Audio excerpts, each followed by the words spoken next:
these protesters, okay, I understand the Bill of Rights, whatever, you can protest. Let's just play the clip. These climate activists ran onto the green at the Travelers, which, by the way, shout out to Scotty Scheffler, the chef whipping it up after struggling at the Open, comes back and wins the Travelers. Let's just play this clip so I can get pissed off real quick. Just play it. Right here trying to play golf, man. Out here trying to play golf, and you guys are gonna run onto the course, run onto the green. Here we go. I bet Scott Scheffler was so nervous he saw them cops. Oh yeah, look at him in the bunker. Look at him. Dude, this is straight out of Happy Gilmore. Look at him, laughing at him. It's like better you than me. So here's my thing. If you want to stop oil, okay. You want to end fossil fuels? That's your prerogative. But if you guys are so stupid, which you are, to think this helps you, or going and spray painting Stonehenge. Look at this. Yeah, look at this guy. He's definitely all He there. cares about the earth and he's kicking over flowers. Yeah, he's definitely 100% all there. You're putting mashed potatoes on the Mona Lisa. Like, let me give y'all some just human nature advice.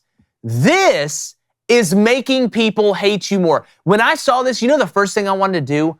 I wanted to go buy an F-350 that runs on diesel and take it and do donuts in a national park. That's what it made me want to do. This makes me dislike you, number one. And number two, it hurts your actual cause. Yeah. You know what? Why can't y'all just do what other people did? Why can't y'all just go in and like sit in a tree for a while? Just sit in a tree. Say you won't come out.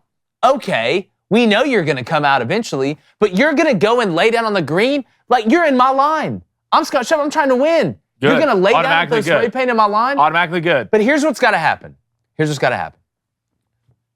Jail for a long time. The first time somebody gets 20 years for this, all right? And I'm not, give them 10 for running on the green. 10 years, all right? You paint Stonehenge, life, dog. You're lucky we don't go back to what they used to do when people used to piss them off back during the Stonehenge times, right? You end up looking like a Mr. Potato Head. They'll find pieces of you all around the yard. But the first time somebody gets 20 to life for this, we'll never have to deal with it again. And y'all did this. It's your fault. And that's it just pisses me off. Are we going to admit that, you know, some of these people are just deranged and they want attention? I think that's, you know, like, I mean, you can try and pretend like you're taking some sort of I think that's 90%. If they keep doing this, I mean, the people after watching this already are going away from their cause because it looks like you're seeking personal attention. Because who does this at a golf course? Yeah. I mean, golf, like golf is very most, especially tournaments are mostly eco-friendly practices.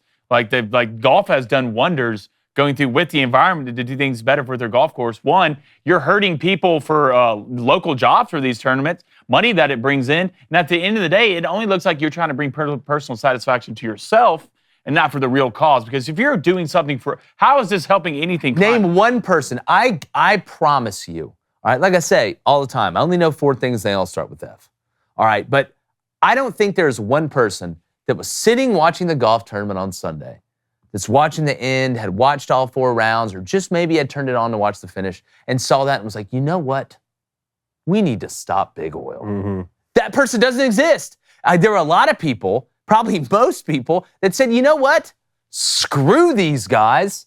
Like, this makes me, again, like I said, this makes me want to go and just turn my lawnmower on and just leave it in the driveway. Yeah, and if you had a legitimate cause that you believed in and that you could, you know, articulate for, it shouldn't be that hard to come up with a persuasive argument for it. No. If you have a legitimate cause. I still remember there was a Super Bowl commercial, I think it was a Super Bowl, several years ago about running water nonstop. It was a 30 or 60 second ad. And then it ended with how much water you use while brushing your teeth. I still remember that ad to this day. Mm-hmm. Now, does it always make me shut off the water the full time I'm brushing my teeth? Not always, but I do think about that because they made a persuasive argument via marketing. This is not that. Well, I'll tell you another one. The Sarah McLachlan song with the dogs. They show the dogs that are like abandoned and treated bad. That gets me, man. Like that, I'm like, all right, like nobody's perfect. I get that, I understand that, but at least that's something where I'm like, you know what, that was a smart marketing move, right? Or when they show the commercials, like they're having to take the oil off the baby ducks, or like there's a sea turtle that's caught in those rings they put on Pepsi cans or whatever. Like that, I'm like, all right, well now I'll pay attention. This does absolutely nothing. Absolutely nothing. Hey, what's up, YouTube? Do us a favor if you haven't already, hit that subscribe button. We'd really appreciate it. Turn that notification bell on. And when you like the videos, we like that a lot.